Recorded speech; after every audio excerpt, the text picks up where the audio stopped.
Être un bon chef sous-entend avoir de bonnes relations avec la loi et avec la famille. Ensuite, être un bon communicateur. D'abord, écouter les autres et leur donner la possibilité de s'exprimer. Aujourd'hui, notre soirée s'articule sur le travail. Aspirer au pouvoir, c'est être un bon travailleur. Être un bon travailleur à l'image de Dieu. D'ailleurs, mes chers amis, sachez que l'histoire du monde commence par le travail du Dieu créateur. Ah oui, Dieu lui-même se présente comme un bon dirigeant, un bon chef. Oui, Dieu est le grand chef, qui est pour tous les bons chefs du monde un modèle à suivre. Très bien, alors monsieur, s'il était tel que vous le décriviez, alors pourquoi y a-t-il cette grande différence dans le monde? Certains sont très riches et continuent à être riches. D'autres très pauvres et continuent à être pauvres. Pourtant, tous vivent ensemble et on ne sait pour quel travail d'autres deviennent millionnaires un beau jour. Ils se réveillent le matin et le lendemain déjà, ils sont très riches. Est-ce que Dieu aime les pauvres? Regardez un peu les nations, les races. Les méchants vivent et les justes meurent à tout moment. Monsieur, moi je crois, parlez-moi d'autre chose. Donnez-moi des outils pour mon commandement et arrêtez de me parler de tout ce que vous êtes en train de dire. Ce n'est pas intéressant en fait. On reviendra à ta question. Mais sache que Dieu aime toute sa créature. Il aime aussi les pécheurs. Mais il est le péché. Dieu, le grand chef, n'a pas hésité à faire du travail manuel. Dieu a travaillé avec ses mains en fabriquant les animaux, avec la terre du sol, en plantant un beau jardin et en façonnant l'homme avec la terre du sol. Le travail manuel revient aux gouvernés, aux pauvres. Nous les chefs, on doit rester dans nos bureaux climatisés, épouser des belles femmes, voyager partout, concevoir des projets d'avenir pour nos enfants et après finir à la haie pour certains. Enfin, pas moi, parce que moi je travaille correctement. Écoute chérie. Le travail manuel est donc une occupation digne et sainte, voulue de Dieu depuis la création jusqu'à la parousie. Parousie, nous sommes le bas peuple, hein, le gros français là on ne comprend pas. Qu'est-ce que ça veut dire? Retour glorieux du Christ à la fin des temps. Oh non, s'il te plaît Sam, ne recommence pas. On n'est pas dans ton lieu de culte, hein. Parle-nous plutôt de la science. Mais cette définition est du Larousse. Je dis pas pour les autres, mais moi je vais mener une vie paisible. Mener une vie paisible et prendre ses responsabilités sont deux attributs liés l'un et l'autre. Car lorsqu'on a une vie paisible, on peut plus facilement prendre l'initiative de parvenir à une véritable indépendance. Ah oui, personne ne devrait être le fardeau d'autrui. Tout le monde est donc appelé à accomplir un travail productif. Car, comme le dit un proverbe, celui qui ne plante Pas d'arachide devra tendre la main au moment de la récolte.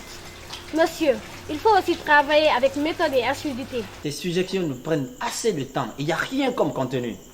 Écoutez, moi j'ai des réunions demain et j'ai le peuple à convaincre. Fais ton travail, laisse les gens t'apprécier. Tu n'auras pas besoin de convaincre les gens si tu places les actes concrets et les actions fiables. Vous savez, le temps limité dont chaque dirigeant politique dispose est un des biens les plus rares et précieux. Il prend encore plus de valeur pour le chef, car la réalisation de grands chantiers, aussi bien sur le plan politique, économique que social, ouvrant la voie à de nombreuses perspectives en vue du progrès, de la modernisation et de la démocratie, nécessite toujours une certaine durée. Toute structuration et tout affermissement s'appuie sur le temps. Certains leaders politiques se réveillent à la fin de leur mandat, c'est-à-dire trop tard pour redresser une situation alors qu'ils auraient pu tirer des points dès les premiers jours de leur investiture. C'est pourquoi je veillerai à ce que mon futur candidat fasse de son mieux pour poser des actions fiables maintenant. Il va collaborer avec le pouvoir en place pour aider celui qui est au pouvoir de bien gouverner. Comme ça, il prouvera au peuple combien il veut travailler avec tous. Et quand il sera au pouvoir, il aura le soutien des opposants aussi. Ça ne sert à rien de tendre des pièges à celui qui est au pouvoir. Et d'ailleurs, ne l'oublions pas, le président gouverne tout le monde, même les opposants. Il faut donc un respect mutuel. Ce qui vous lie est plus que ce qui vous oppose. Alors prenez la vie du bon côté. Prenez l'exemple de Dieu qui fait un admirable travail d'organisation. Dieu classe, il sépare, il met de l'ordre en disposant les choses de même nature, du même côté. Dieu travaille avec assiduité et persévérance. Il ne s'arrête pas avant d'avoir terminé de réaliser son projet le 6e jour. Les dirigeants de ce monde peuvent prendre exemple sur ce modèle divin. Dieu n'est pas un Dieu de désordre, mais d'harmonie.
Tata.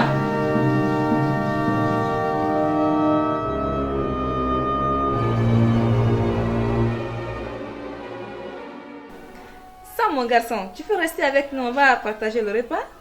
D'accord, Tata. Non, Tata, mon ami a un rendez-vous ce soir. Il ne peut le manquer. S'il te plaît. Non, Sam, s'il te plaît, ne discute pas trop. Tu le sais, je le sais. Alors tu ne peux le manquer. Non, Tata, ce n'est rien.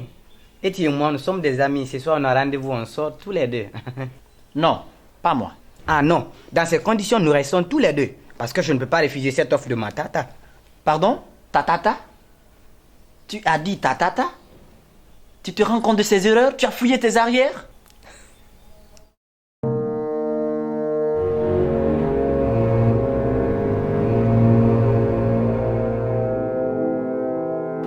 Fatima, tu ne trouves pas que ça c'est une place?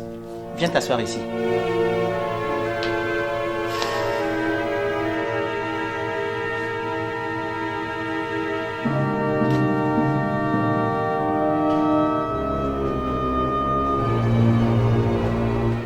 Attends, qu'est-ce qui se passe ici?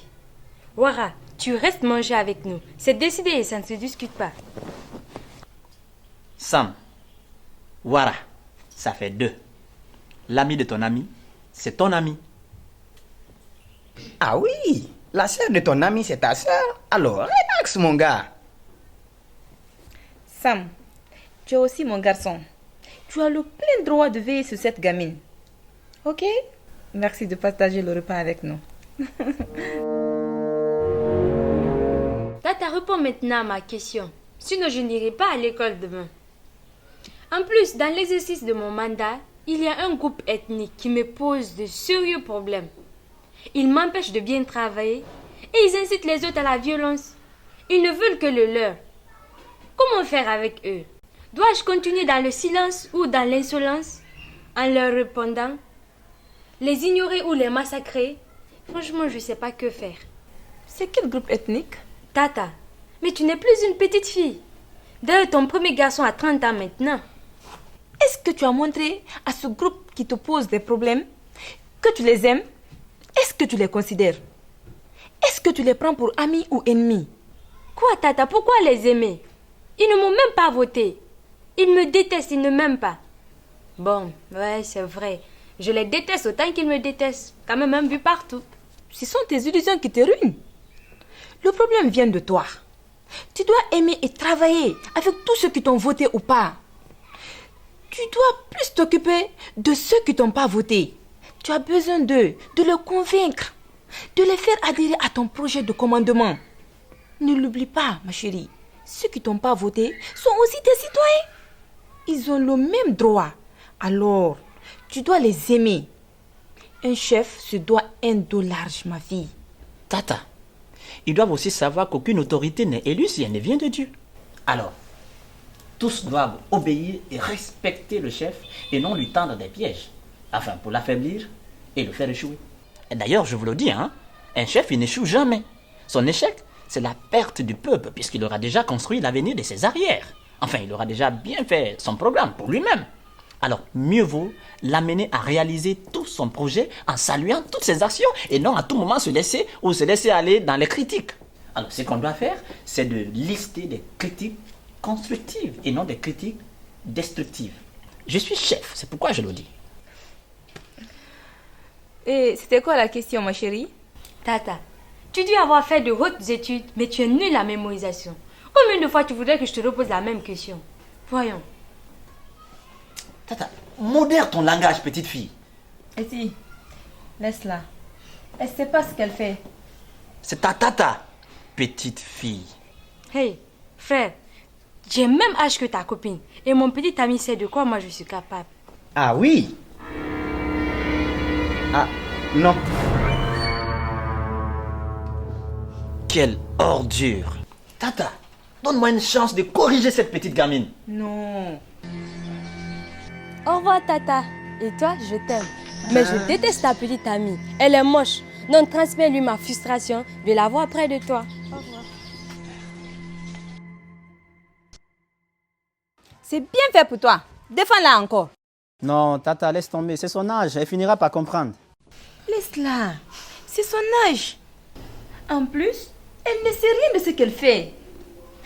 Tu sais, Eti, depuis votre naissance, je suis que ma soeur n'allait pas avoir longue vie. Tata, même dîner.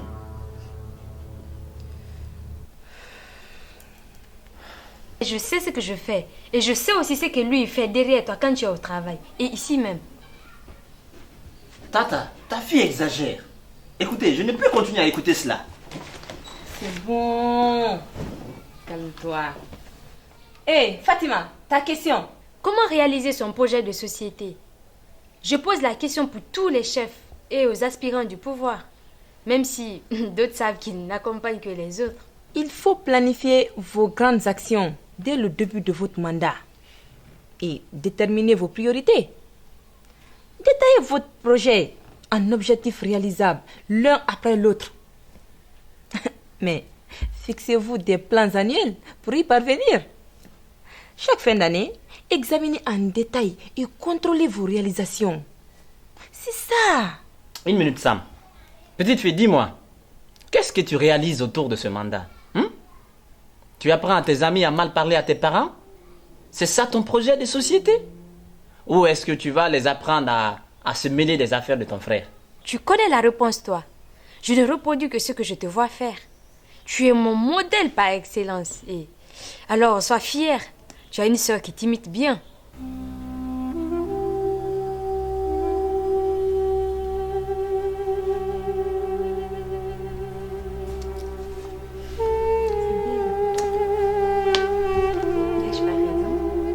Un chef doit évaluer son travail. Et la force du chef, c'est son humilité. Mais vous n'êtes pas parfait. Ne refusez jamais les critiques venant des autres. Tout bon chef doit accepter d'être mis en question. Si tes amis te demandent de quitter, mais alors quitte.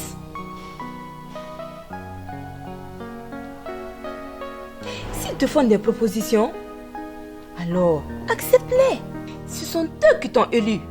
Mais Tata, Mais quoi? Regardez, Dieu porte un regard lucide, un rapport critique sur son travail. Il fait le bilan et conclut. C'est pas moi qui le dis, hein, c'est Dieu qui parle. Il manque encore quelque chose. Ce n'est pas encore le moment pour moi de me reposer. Je n'ai pas encore terminé mon travail. Je peux faire mieux encore. Eti? Tata, merci pour ton brillant exposé, ok? Mais c'est ma camarade qui est arrivée. Au fait, on a une sortie. T'es appréciable, Tata. On est fiers de toi. passez me déposer, please. Tu demanderas à ton petit ami que tu compares à moi là, de le faire à ma place. Ordure. Alors. Ah.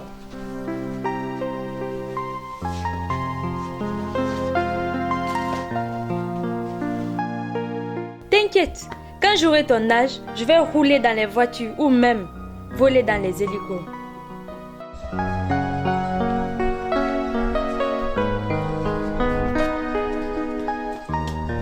Je vais te punir désormais. Je te défends de parler beaucoup. Modère ton langage, ok?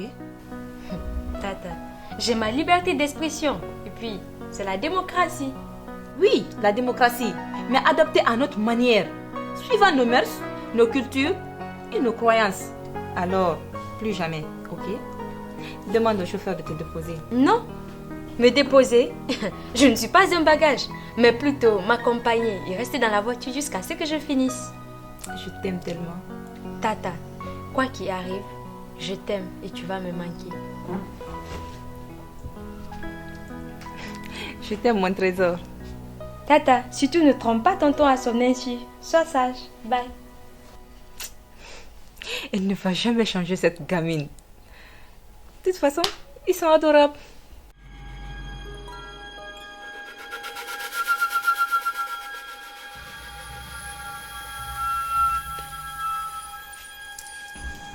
Chers enfants, nous allons continuer à échanger sur les vicissitudes du développement durable. Quels sont les défis auxquels les leaders politiques qui aspirent à être chefs ont à faire aujourd'hui? Et comment relever ces défis et conduire le peuple dans un développement durable? J'ai vraiment soif. Tu veux de l'eau? Justement, l'eau est devenue un drame. Les plans d'eau y rétrécissent partout, même chez nous en Guinée, appelé château d'eau de l'Afrique de l'Ouest. Selon des estimations, un Africain sur 3 vit dans un bidonville et n'a accès ni à l'eau potable, ni à l'assainissement. Ce défi est immense et devrait se retrouver au cœur des préoccupations des leaders politiques. Les efforts des aspirants au pouvoir doivent contribuer à lutter efficacement contre la pauvreté et contribuer au développement économique et social du pays dans l'intérêt de chaque être humain. Ce qu'il faut retenir, mes enfants, c'est le grand problème à résoudre. Amener l'eau là où on en a le plus besoin, à un coût abordable et de façon suffisante. Parlons des changements climatiques. Après des dizaines d'années de controverses sur les causes et les incidences possibles du réchauffement planétaire, des études publiées par 2500 experts de 130 pays dans le cadre des travaux du groupe d'experts intergouvernemental sur l'évolution du climat établi par les Nations Unies ont finalement tranché la question. En février 2007, ce groupe a prouvé de façon scientifique et irréfutable que l'utilisation des combustibles fossiles comme le charbon, le pétrole et les gaz naturels produisait tous les ans dans l'atmosphère des milliards de tonnes de gaz à effet de serre. Ce sont les populations les plus démunies qui en souffriront le plus, conclut leur président. Notre continent étant le plus pauvre et le moins avancé du monde aura du mal à s'adapter. Il risque d'avoir des conséquences particulièrement inquiétantes sur les réserves d'eau. Les changements climatiques et leurs conséquences politiques, économiques et sociales risquent de compromettre la paix en Afrique si les chefs d'Afrique ne prennent pas les mesures nécessaires. Nous serons exposés à la pénurie d'eau, la famine et d'autres catastrophes si nous ne prenons nos dispositions à temps. Oui, surtout que la quasi-totalité de la population africaine tire en effet ses revenus essentiellement du sous-sol, de l'agriculture. Avec ça, nos enfants ne connaîtront plus la paix. Nos cultures menacées. Ça nous inquiète. Ça devrait vous inquiéter vous aussi. Vous aussi. Oui, vous. L'agriculture du continent souffre déjà de sa dépendance vis-à-vis de l'irrigation fluviale, de mauvaise qualité de sol et techniques et pratiques surannées. Risque d'être durement touchée lorsque la sécheresse et les inondations s'étendront, que les températures et les saisons de végétation changeront et que les éleveurs et les bergers seront contraints de quitter leurs terres.